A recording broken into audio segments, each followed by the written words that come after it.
गिलगित वालों, गिदर वालों, खुंजा वालों, स्कर्दू वालों, शगर गरमंग वालों और घांचे वालों, दियामीर वालों, अस्तोर वालों, दारेल वालों, तांगीर वालों, अस्सलाम वालेकुम। आप सब यहाँ पर बैठे हैं और मुझे बहुत खुशी हो रही है आपसे गुफ्तगू करके, और बहुत सालों के बाद आज आपसे गुफ्तगू हो रही है। ऐसे ही है ना? मेरा ख्याल आपने शायद मुझे भुला दिया है,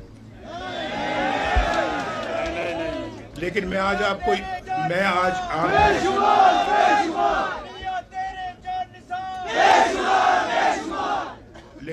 आपको याद दिलाने आया हूँ कि मैं जब वज़ीर आज़म था तो कई मरतबा मैं यहाँ गिलगित आया था और कई मरतबा मैं स्कर्दू गया था, और मैं स्कर्दू गिलगित वज़ीर आज़म बनने से या वज़ीर आला बनने से भी बहुत पहले आया था, और मैं सारा इलाका मैंने देखा था।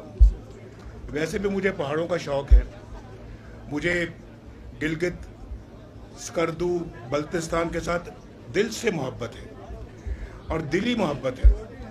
तो जब इलाके से दिली मोहब्बत है तो आपसे क्यों नहीं दिली मोहब्बत होगी? आप तो मेरे दिल में बसते हैं।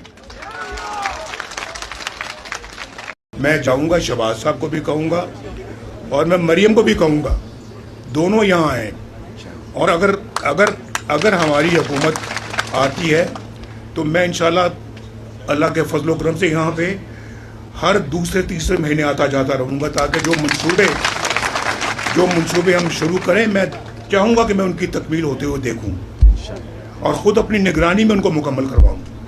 ये ठीक बात है? यहाँ कह रहे हैं कि जी हमें NFC से मिलना चाहिए, नेशनल फाइनेंस कमीशन से मिलना चाहिए।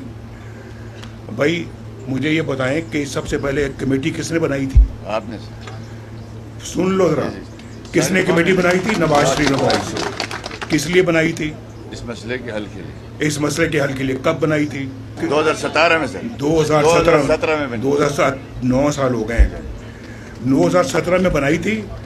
2018 में हमें फारिग कर दिया गया कि कमेटी क्यों बनाई थी। वो मैं मजाक से कह रहा हूँ, लेकिन 2017 की अगर कमेटी हमने बनाई थी, सरताज अजीज़ साहब को उसका कन्वीनर मुकर्रर किया था, उन्होंने सिफारिशात मुरतब की थी और हमने उन सिफारिशात को अमली जामा पहनाना था, जिसका मतलब कि ये काम उस वक्त हो गया होता।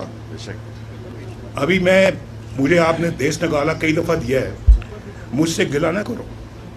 ये गिला मैं सुनने को तैयार नहीं हूँ, क्योंकि ये कसूर आपका भी है कि आपने मुझे से बंदे को देश निकाला क्यों होने दिया, क्यों मुझे मुल्क छोड़ के बाहर जाना पड़ा, क्यों जेलों में डाला गया। ये भी आपको सोचने वाली बात। मैं इस पे कोई अब बात नहीं करना चाहता, लेकिन हकीकत है ही नहीं है, बोलो ना।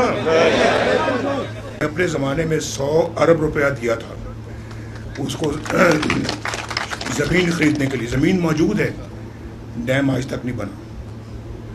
और वो आप जानते हैं, एक बाबा डैम भी था, एक जानते हैं, आप नहीं जानते हैं? वो कहता था कि मैं रिटायर होकर उस वहीं बैठ जाऊंगा कैंप लगा के।